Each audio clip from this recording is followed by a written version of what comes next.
இன்னைக்கு நம்ம value of supply பார்க்க போறோம். ஸோ ஃபர்ஸ்ட் செக்ஷன் 15 சப்செக்ஷன் 2 பார்க்கலாம். ஸோ இந்த செக்ஷன் என்ன சொல்லுது, இந்த வேல்யூல என்னென்ன அமௌண்ட்லாம் இன்க்ளூட் பண்ணலாம் அப்படின்னு சொல்லுது. There are 5 sections. 15(2)ல there are 5 sections. 15(2)A, B, C, D and E. இந்த மாதிரி 5 செக்ஷன் இருக்கு. இந்த 5 செக்ஷன்ல என்ன சொல்லுதுன்னு ஃபர்ஸ்ட் பார்ப்போம். First 15(2)A. Any tax other than GST, ஜிஎஸ்டியை தவிர வேற என்னென்ன டாக்ஸ் இருக்கோ அது எல்லாத்தையுமே இன்க்ளூட் பண்ணலாம்னு சொல்றாங்க. Next one 15(2)B.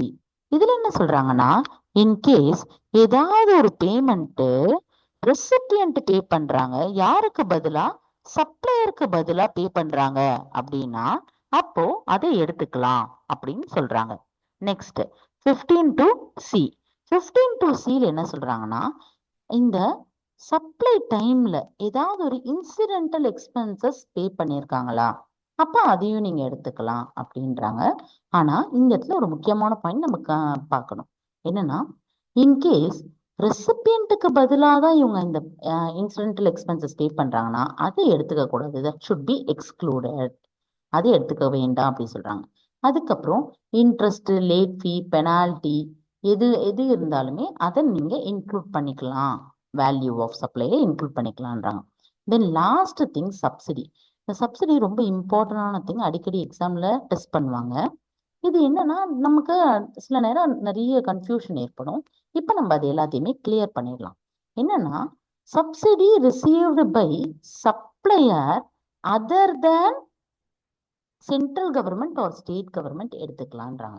இப்போ ஃபர்ஸ்ட் சப்சிடி ரிசீவ்டு பை சப்ளையரா, சப்ளையர் வாங்குறாரு யார்கிட்ட இருந்து, either central government or state government கிட்ட இருந்து வாங்கலாம், இல்லைன்னா other than central government or state government கிட்ட இருந்து வாங்கலாம். இந்த அதர் தேன்ன்றது மேபி என்ஜிஓ அந்த மாதிரி பீப்புள் கிட்ட இருந்து வாங்கலாம் இல்லைங்களா.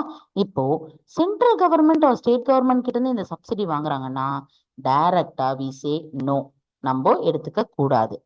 இல்ல other than central government or state government தான், ஆனா இது வந்து ஜென்ரல் சப்சிடி லைக் ஒரு டொனேஷன் ரிசீவ் பண்ற மாதிரி நம்ம வாங்குறோம் அப்படின்னா அதையும் எடுத்துக்க கூடாது. அப்ப என்னதான் எடுத்துக்கலாம், அதாவது other than central government or state கவர்மெண்டா இருக்கணும், பட் அந்த சப்சிடி டைரக்ட்லி லிங்க்டு டு பிரைஸா இருக்கணும். அது இருந்தா மட்டுமே தான் எடுத்துக்கணும். ஸோ இதை பத்தி இன்னும் கொஞ்சம் கிளாரிட்டி கிடைக்கிறதுக்கு ஒரு எக்ஸாம்பிள் வச்சு நம்ம பார்ப்போம். எக்ஸாம்பிளுக்கு ஒரு லேப்டாப் இருக்கு. அந்த லேப்டாப்போட காஸ்ட் வந்து ஒரு 10,000 rupees அப்படின்னு வச்சுக்கோங்களேன், அசம்ஷன். ஓகே, லேப்டாப்போட காஸ்ட் 10,000 rupees. இப்போ நான் தான் அந்த லேப்டாப்பை வந்து சேல் பண்றேன். இப்போ நான் யாருக்கு சேல் பண்றேன் அப்படின்னா, ஒரு கவர்மெண்ட் ஸ்கூல் இல்லை காலேஜ்ல இருக்கவங்களுக்கு சேல் பண்றேன். ஸோ இப்போ கவர்மெண்ட் ஸ்கூல்ல இருக்க அந்த ஸ்டூடெண்ட்ஸ் கிட்ட இருந்து நான் எவ்வளவு வாங்குறேன் அப்படின்னா 6,000 rupees வாங்குறேன். ஸோ 4,000 rupees நான் சப்சிடியா வாங்குறேன். 6,000 rupees அந்த ஸ்டூடெண்ட்ஸ் கிட்ட இருந்து டைரக்டா வாங்கிக்கிறேன். 4,000 rupees எனக்கு சப்சிடி கிடைக்குது. இப்போ வரைக்கும் எனக்கு ப்ராப்ளம் இல்லை. ஆனா யார்கிட்ட இருந்து சப்சிடி கிடைக்குது, இதுதான் நெக்ஸ்ட் நம்மளோட கொஸ்டின். இந்த இடத்துல சப்சிடி 2 பேர்கிட்ட இருந்து கிடைக்குது. ஒன்னு central government or state government கிட்ட இருந்து கிடைக்குது. இன்னொன்னு other than central government or state government, நம்ம முன்னாடியே சொன்ன மாதிரி என்ஜிஓ அந்த மாதிரி பீப்புள் கிட்ட இருந்து.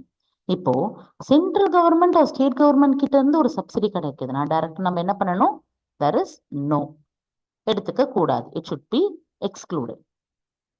Other than central government or state கவர்மெண்ட்னா we can say yes, yes நம்ம எடுத்துக்கலாம்.